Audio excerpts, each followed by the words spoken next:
তিন দফা দাবি আদায়ের লক্ষ্যে শিক্ষকদের কর্মবিরতি। ঢাকায় শিক্ষকদের মহাসমাবেশ চলছে বেশ কয়েকদিন থেকে। এমন অবস্থায় পুলিশের লাঠিচার্জ ও অপমানের কারণে আমাদের প্রতিষ্ঠানসহ বাংলাদেশের সকল বেসরকারি শিক্ষা প্রতিষ্ঠান এখন কর্মবিরতি।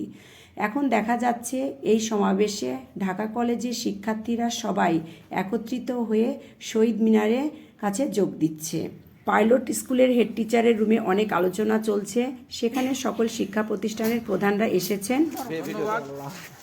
আমাদের শিক্ষক কর্মচারীদের 3 দফা দাবি আদায়ের লক্ষ্যে গতকাল ঢাকায় যে মহাসমাবেশ হচ্ছিল, সেখানে পুলিশের লাঠিচার্জ এবং শিক্ষকদের অপমান করাই প্রতিবাদ স্বরূপ সারা বাংলাদেশে শিক্ষা কার্যক্রম বন্ধ রেখে আমরা কর্মবিরতি ঘোষণা করেছি এবং আমরা সেই লক্ষ্যে স্কুলে ক্লাস বর্জন করেছি। আমাদের সঙ্গে সারা দেশের কার্যক্রম বন্ধ রয়েছে। আমরা আগামীতে এই আন্দোলনের দাবি আদায় না হওয়া পর্যন্ত আমাদের এই আন্দোলন কার্যক্রম চলতে থাকবে। ধন্যবাদ সবাইকে।